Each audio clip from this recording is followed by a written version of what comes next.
In this video, we're going to focus on the fill stitch tool, and it's very easy to work with. It's kind of like working with the run stitch tool, where you're just going to go around an area, and then when you get all the way around and you right click, you do get the option to put the angle line in, start and end points, if you're working in the advanced mode.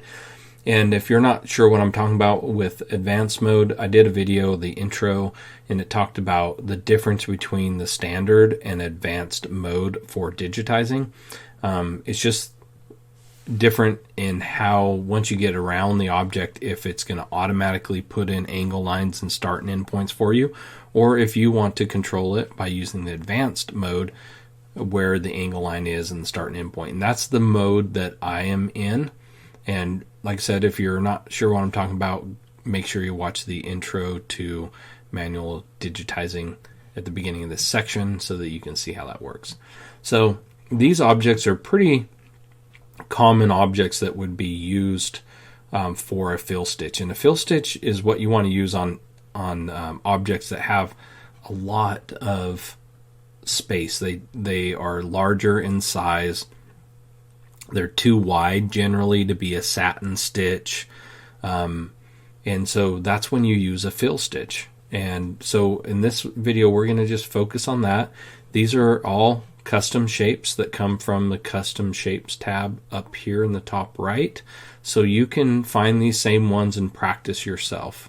So let's go ahead and zoom into this one right here.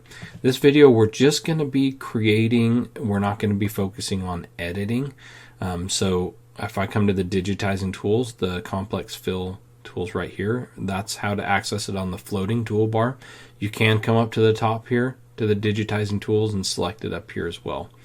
I like to utilize this floating toolbar. It's just handy, it's right there.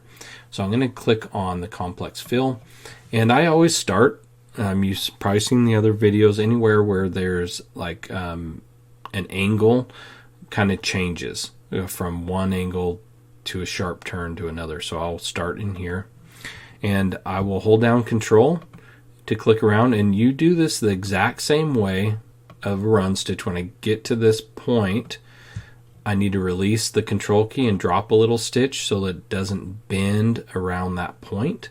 And now I can hold down Control again and go around. I get to this point again, I'm going to release the Control and click, left click, and then I'll hold down Control again so that it will create curved lines. Get to this point again, now I'm going to release, and I'm just going to go straight up because this is like a straight line. I'm not going to hold down Control, and I can't just hold down Control and start doing this, or else it'll bend the previous point. So I got to drop a little stitch. Now I can hold down Control, and we talk about that in creating artwork section, and at the beginning of this one, just how to go around curves and how to handle them. So again, I'm changing direction, so I'm going to drop a little stitch without holding Control down, and then I can hold Control to keep going. Same thing here.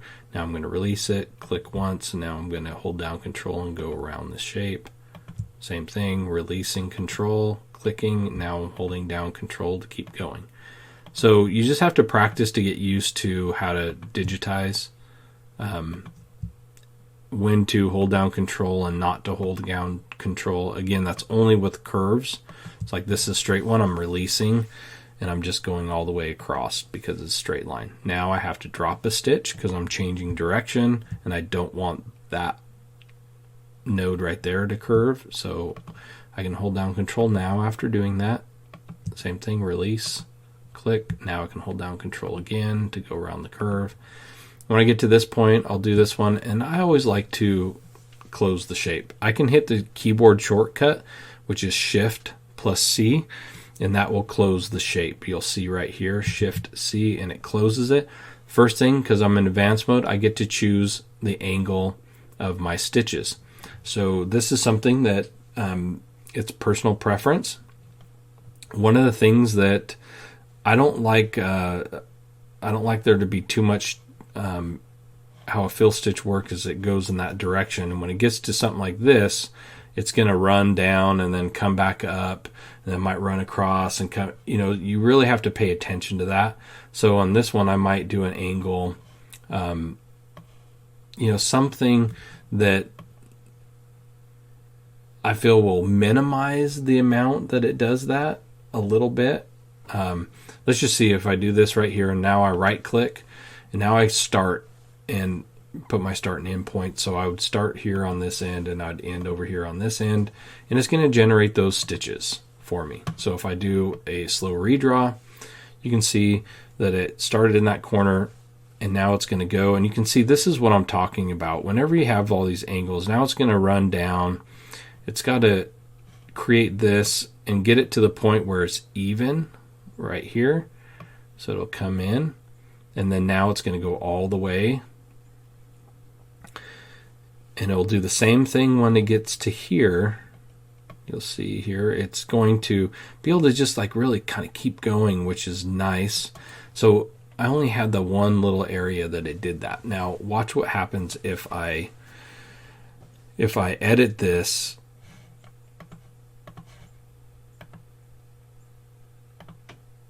and instead I use the straight across. This is just a little lesson on angles and how they affect the stitch out. Okay, so if I'm going this direction, I want to start at one side and end at another, because I want it to keep going in a forward motion. So let's say I'll end it right up here. I'll right mouse click, and now watch when I do the slow redraw. So this is the underlay, and then it's going to start coming up, but really everything's going to be fine until we get into this area where now it has to come down. You'll see that what will happen here is it's going to go across on one side. You can see that it went down and came back up, and then now it's going to start coming back towards the middle, and that can cause a little ridge when these two meet. And then it did this one. There was a lot of jumping around, and I want to minimize the amount of jumping around, and that's why I chose a different angle. Just something to consider.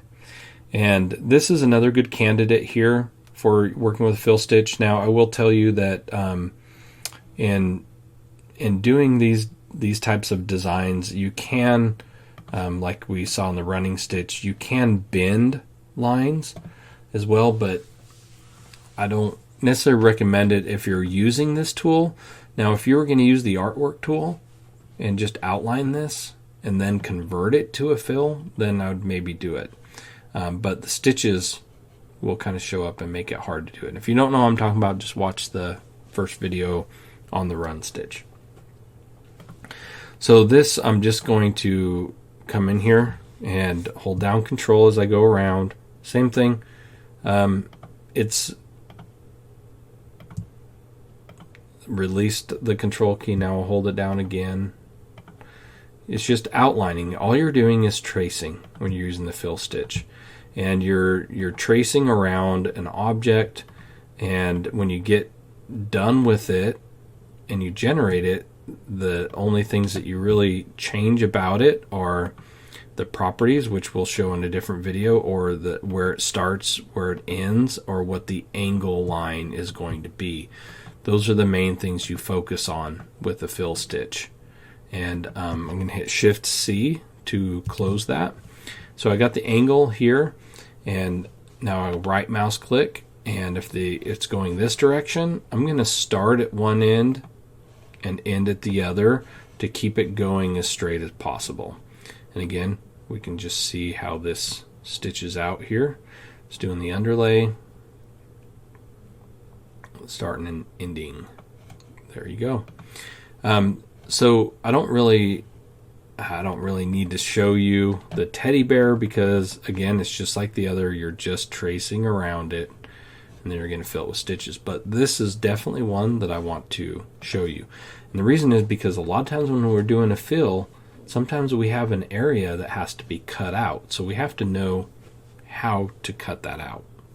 So let's grab the fill tool, and I'm going to start down here. I'm going to go around drop a stitch here. Now I can hold down Control to do a curve.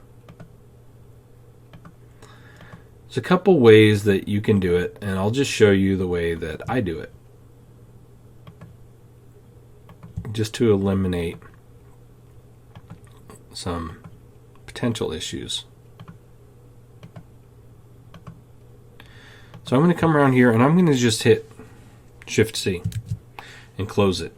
I'm going to have it go in this direction. I'll do my start point, my end point. It's created as a fill. I'm going to turn off 3D view.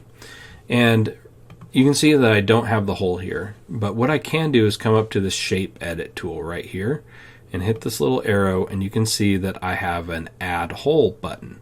So now I'm just going to click that, and I'm going to come in here, and I can zoom in if I need to see it a little better, but all I'm going to do is, because I'm in the add hole feature, now I can just come in and just trace this out.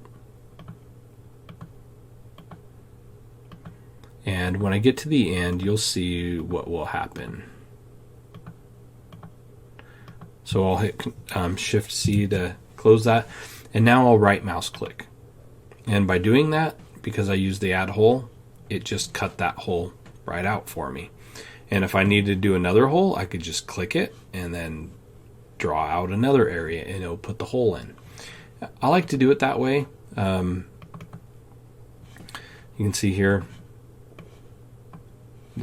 what it looks like when it's done, and I can modify things, like the angle line, start and end points, but that's how you punch a hole out of a fill stitch. Now, this is a good time to possibly just talk about, digitizing in general and creating. This is using the manual tools, so when you get done, it automatically converts it to a stitch, right? And that's what we've done in the run stitch, the satin stitches, and then the fill stitch, the steel stitch. We've talked about those and how when you're using these tools, when you get to the end and you right mouse click, that's when it generates everything. Now, that is, a good way to digitize, and that's the standard way. But it's also important to just understand that when you're digitizing, even like this, you're creating a path around, you're tracing it, and then it's filling with stitches. That's the exact same thing as using the artwork tool. And I can use the artwork tool to do all of this. I can just come in here and trace it just like I was doing with the fill stitch, right? And when I get to the end, I can actually create that intersection. I'll just show you what I'm talking about here. Let me go get around this. I'm just doing it kind of fast, so I'm not trying to get it perfect. Shift C to close it. I can come right into here and I can create this one and go around the edge. And you'll just see that this might be a way that you want to consider digitizing, is just using the artwork tool. Shift C. I have these two pieces here that I just created. I'll change the color of them.